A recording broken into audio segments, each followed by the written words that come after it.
In Shadow of the Erdtree, FromSoft gave us its best anti-villain in the form of Miquella the Kind. What makes Miquella so fascinating as an anti-villain is that he seamlessly blends Buddhist and Christian symbolism, and it goes even deeper with the reveal that he wanted Radahn as his promised consort. Miquella is not evil, instead he is deeply misguided. Let's start with Miquella's motivation. Shadow of the Erdtree gives us the remnants of Miquella's great rune. According to its description, this was a great rune relinquished by Miquella. Broken and bereft of its bounty, it retains naught but the power to resist charms. Miquella set off for the tower enshrouded by shadow, abandoning everything.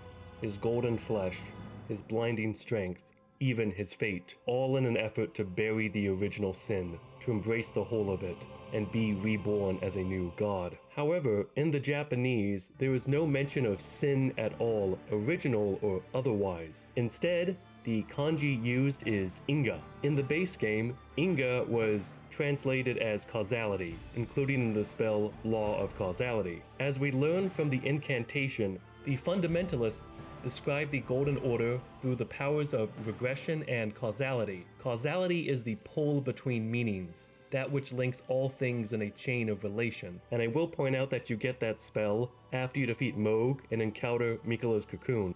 With that in mind, Miquella's great rune could instead be retranslated as all in an effort to go beyond causality. In other words, Miquella's goal is to transcend one of the fundamental laws of the Golden Order, and by ascending to godhood, Miquella would presumably gain the power to go beyond causality. As I explored in two separate videos, replacing Inga with original sin was either a mistranslation or an ill-advised localization choice. In Buddhism, causality is deeply interlinked with the concept of karma. A good cause yields a good effect, while an evil cause leads to an evil effect. In short, people will ultimately get what they deserve. This can also create and perpetuate cycles of violence that keep on spiraling. Miquella, on the other finger, wants to go beyond this system of karmic consequence entirely. Miquella's desire to go beyond causality is also much broader than the original sin committed by America, and I do explore that in a separate video. So with Miquella's motivation laid out, we can see a lot of the base game in a whole new light.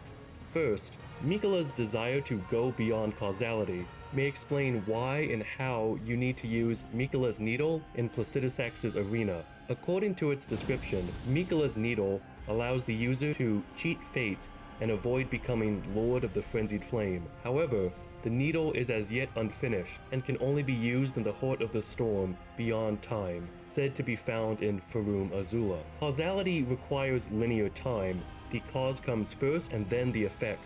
But if you're in a place that exists beyond time, then presumably the normal rules of causality would not apply. And so, I believe Miquella's needle would allow you to go beyond causality in this instance. Second, I believe that Miquella's motivation was inspired by Radahn's ability to conquer the stars and hold causality in place. And I want to thank Text-to-Speech Yoda and Rico Chico 1144 who pointed this out in my earlier video on Miquella and causality. As we're told on numerous occasions, these stars are deeply interconnected with fate. According to the telescope item description, during the age of the Erdtree, Carian astrology withered on the vine. The fate once writ in the night skies had been fettered by the Golden Order. Likewise, we learn from the celestial dew that once upon a time, the stars of the night sky guided fate, and this is a recollection of those times. And for what it's worth, in the 1.0 version, celestial dew was instead known to interfere with fate itself, which could explain how it's able to reverse antagonisms. So when Radahn conquered the stars in the Starscourge Conflict, he was able to stop fate and interrupt causality. As Blythe tells us, that Starscourge Radahn holds Rani's fate in stasis. But once he's out of the way, it will spring back into motion. Likewise, E.G. says this, "The fate of the Carian royal family is guided by the stars, as is the fate of Lady Rani, first heir in the Carian royal line. But General Radahn is the conqueror of the stars, who stood up to the swirling constellations, halting their movement in a smashing victory. And so, if General Radahn were defeated, the stars would once again resume their movement, as would Lady Rani's destiny. In addition, if you do the questline for Jeffrey Celibus, you can find an amber starlight. According to its description, if the stars command our fates, then amber-hued stars must command the fates of the gods. And since you find the amber starlight in front of a statue of Miquella and Malenia, this seems to imply that it once belonged to Miquella. This is speculation, but I wonder if Radahn may have pulled down the amber starlight during the Starscourge conflict. Food for thought. But while Radahn is able to halt the stars, he doesn't completely eliminate their power. Once he is defeated, the stars once again command people's fates. Miquella does something similar with his unalloyed golden needles. The needles halt the spread of the scarlet rot, but do not cure it. Now in Buddhism, causality is closely linked with samsara, the cycle of death and rebirth. And in the game, the kanji for samsara appears just 4 times. It appears in the description for the spells Poison Mist and Poison Armament. Those who dwell within poison know rot all too well, the death that begets life, that comes to all equally. That is to say, it is the cycle of rebirth put into practice. The kanji for samsara also appears in Gowry's speech about Empyreans and the Scarlet Rot. An Empyrean is no mere demigod. In the age of the Elden Ring and Queen Manica, the precious Empyrean was born, a new god, to forge a new order.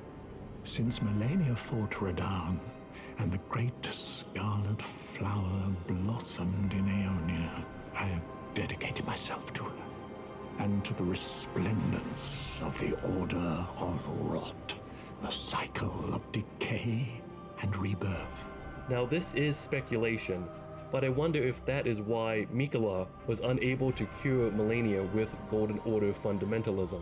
Order and chaos operate on the same cycle, while the cycle of Decay and rebirth is a separate cycle that lies outside the Golden Order. This would explain why the unalloyed golden needles can fully remove the frenzied flame, but not the Scarlet Rot, even though both are governed by outer gods. What's more, the DLC adds a new mention of samsara in the item description for the Great Jar. This was the attire of the shamans who perform their worship at jails. They offer their prayers to the innards of the Great Jars, such that they might be reborn one day into sainthood. This is the cycle of death and rebirth, taken into the hands of mortal men. And according to the meat innards, the horn scent would take the condemned, or sinners in the Japanese, stuff them into a jar, and ultimately create a saint. In other words, the jar saints were the horn scent's attempt to take control of samsara and be in charge of their own cycle of death and rebirth. While there have been a ton of great videos and theories about the Jar Saints, this is one aspect that I haven't seen that many people talk about. The horn scent are playing God, but with a Buddhist twist. Instead of waiting lifetimes upon lifetimes for a person to accumulate enough good karma to become a saint, the horn scent are effectively speed-running the process. In a way, the Jar Saints reminded me of distilleries that use accelerated aging techniques to age whiskey faster. We also know that the Horn Scent view the Jar Saint process as a sacred duty. The caterpillar mask, which is worn by the Horn Scent NPC, is a ritual implement used to ward off thoughts of impurity, doubt, temptation, and other wickednesses one is vulnerable to while absorbed in divine ritual. And the Jar Scent process does seem to work.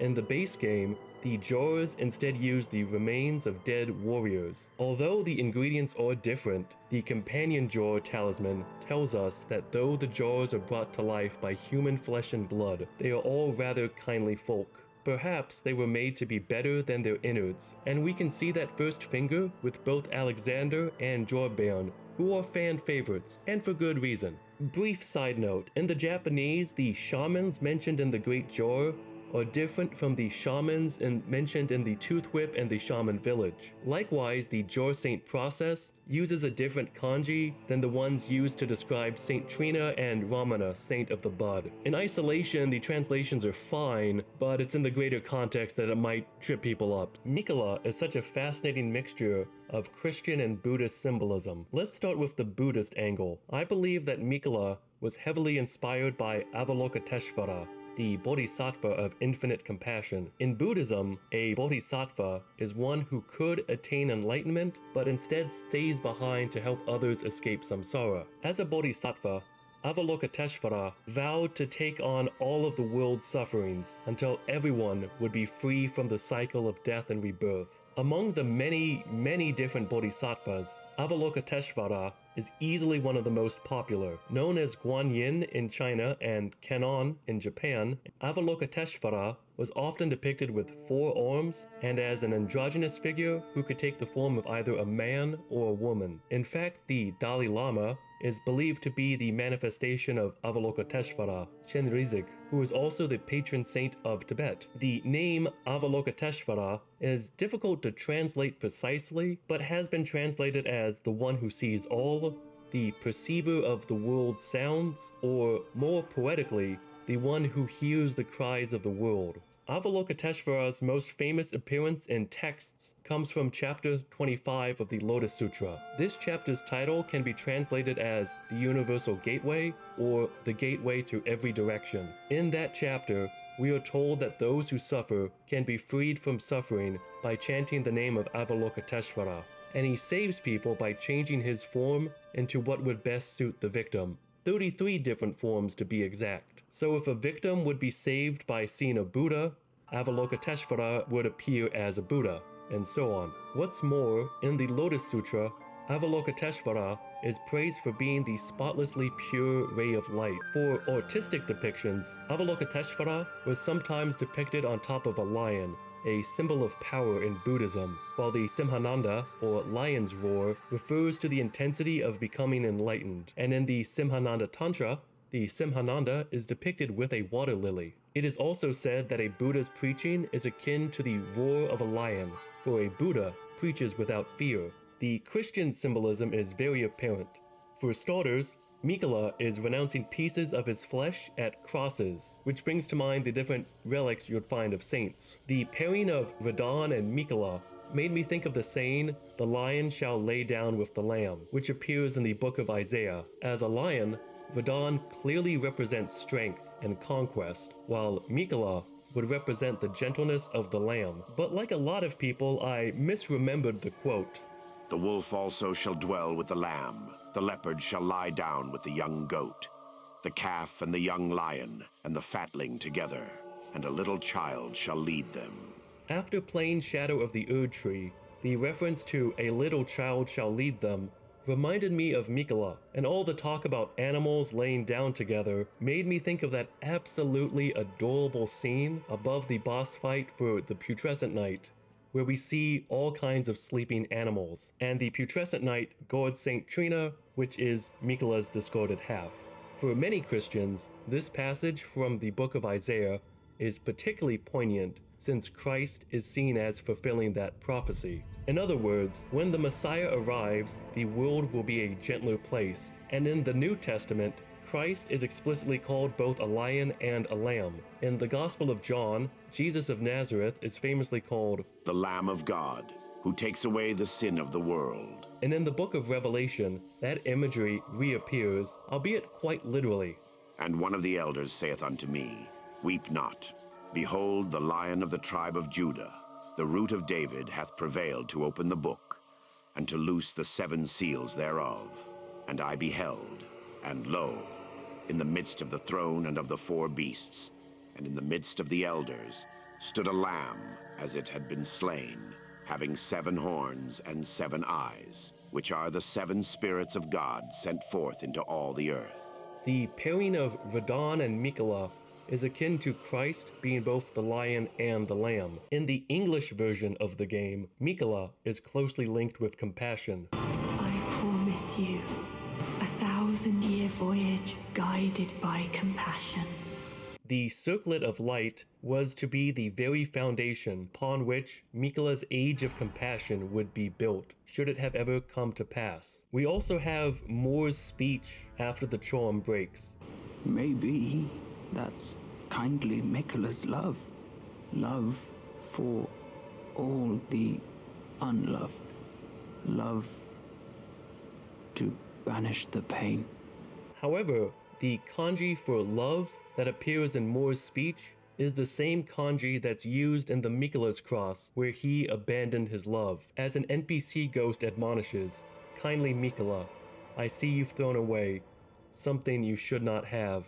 Under any circumstances, how will you salvation offer to those who cannot be saved when you could not even save your other self?" In other words, Miquella abandoned not just Saint Trina, but also his ability to love. This was Miquella's biggest mistake. Miquella renounced his love, and with it, he lost the power to truly offer salvation. For all of the clear religious symbolism and inspirations, this is the major difference between Christ, Avalokiteshvara, and Miquella. Amir and Hornsent both tell us that Miquella wants to renounce everything. Ever young Miquella saw things for what they were. He knew that his bloodline was tainted, his roots mired in madness. A tragedy if ever there was one. That he would feel compelled to renounce everything, when the blame lay squarely with the mother. Miquella has said as much himself. He wishes now to throw it all away. He says the act, though undoubtedly painful, will sear clean the Erdtree's wanton sin. The truth of his claim can be found at each cross. It is evidence enough to earn my belief. Throughout the Land of Shadow, we see Miquella's crosses, where he abandoned a part of himself. But this was a process he already started when he left the Lands Between. Miquella decided to leave behind his twin sister, the Erdtree, and the soldiers who were loyal to him, before abandoning parts of himself. I'll also point out that in the DLC, he is no longer called Miquella the Unalloyed, but Miquella the Kind. So just as he once abandoned Golden Order fundamentalism for unalloyed gold, I believe that Miquella would ultimately abandon unalloyed gold as well. Now, I've seen the claim that Buddhists don't believe in love, but that's a misconception. One of the fundamental virtues is metta, which is usually translated as loving kindness, but can also mean goodwill or benevolence. You could even say that for many Buddhists, metta is the metta. In the appropriately named Metta Sutta, the Buddha encouraged his followers to cultivate metta. Just as a mother would protect her only child with her life, even so, let one cultivate a boundless love towards all beings.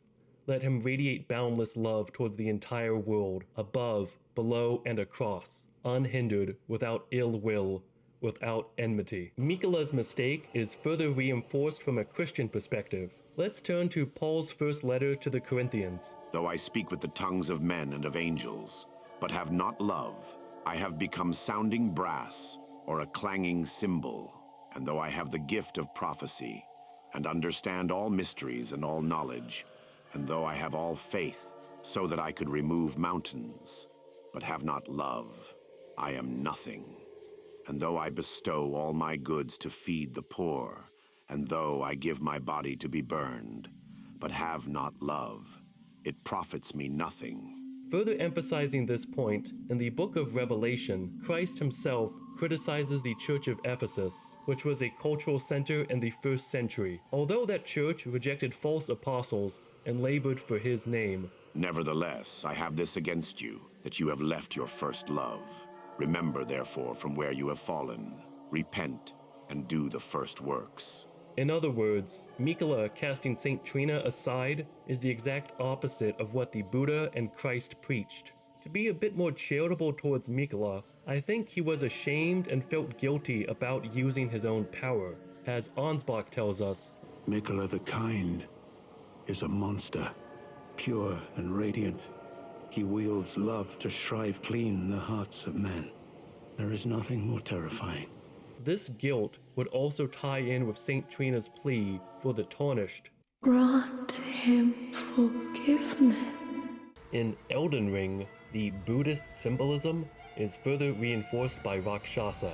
the one who cuts down and devours. In Buddhism, as well as Hinduism, a Rakshasa is a type of demon who, depending on the legend, feasted on human blood and corpses and had the ability to shapeshift. And in the Lotus Sutra, Rakshasa were one of the many entities that persecuted the victims who cried out to Avalokiteshvara. In Shadow of the Erdtree, the Rakshasa set is soaked in the spurting blood of her victims. Tatters of ragged cloth jut out haphazardly, as if her lust for carnage threatens to break free. Cut down and devour. Only those who repeat the cycle without rest can truly subvert the self and become Rakshasa. In the game, we don't really know anything about the Rakshasa, which is kind of the point. By becoming Rakshasa, they've sacrificed all sense of individuality in order to revel in the cycle of violence. Now, there's a fascinating thematic parallel between the Rakshasa and Hornsent.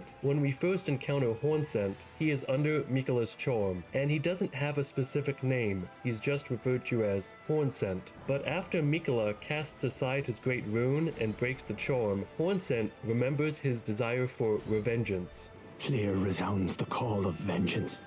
The impaler, Mesmer, must pay his due. In vengeance for the flames, my blade I wield. How could I allow myself to forget? Revenge alone assures me peace of mind. Like with his unalloyed golden needles, Miquella is only able to pause Hornsent's desire for violence, not eliminate it outright. And I definitely sympathize with Miquella's desire to suppress these violent tendencies in Hornsent. This manifests when you can summon him against Mesmer. Mesmer! Foe of my beloved people! In vengeance of the flames, my blade I wield! Quick tangent. I know Egon's voice actor has gotten so much well-deserved praise, but we should also give Jonathan Forbes, the voice actor for Hornsent, just a bit of appreciation. Yet, if you defeat Mesmer with Hornsent, he comes to this realization. If Miquella's redemption soothes the ache that throbs within, demanding blessed vengeance, and I wish not to be by him redeemed. The game is effectively asking what kind of a degenerate monster would want to trap themselves in cycles of violence. Why the need for so much gruesome, graphic violence? Why not let us imagine Because it's so much fun, Chan. Get it? From the perspective of characters in the game, the player tarnished is an eldritch entity beyond comprehension. We can gain the power to mend the Elden Ring in one of 4 flavors, or we can join our space puppet Moonwife and usher in a new age of stores, or we can May chaos take the world!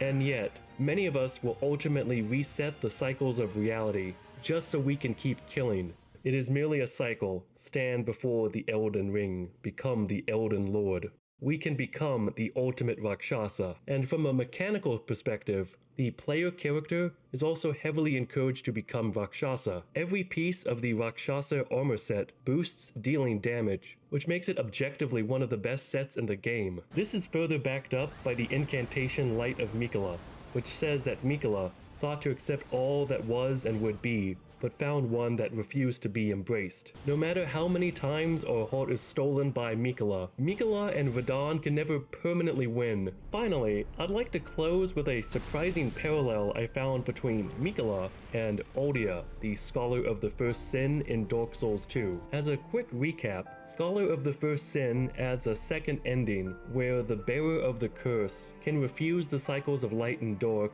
and instead seek out a third option. I am Aldia. I shall tell you a fate. However, in the Japanese, the kanji that was translated as fate is once again Inga, the same kanji that was used in Elden Ring for the law of causality and Miquella's great rune. So like Miquella, Aldia also challenged causality and the law of karma itself. But like Miquella, Aldia failed in his challenge against causality. Instead, he can only wait. Now, I only wait an answer. Seek the throne. Seek light, dark, and what lies beyond. And this is further emphasized at the Dragon Aerie, when the bearer of the curse encounters FromSoft's second best waifu. Shanalat says, Long have I awaited one such as you. One who might shatter the shackles of fate. One who can set me free. Fate is once again translated from Inga. The phrase shatter the shackles of fate could also be translated as overcome causality. While Miquella was kind and compassionate, Aldia was absolutely ruthless, conducting all manner of terrible experiments at his keep. Yet by the time Aldia meets the bearer of the curse, he has mixed feelings about ending the cycle of karma and causality.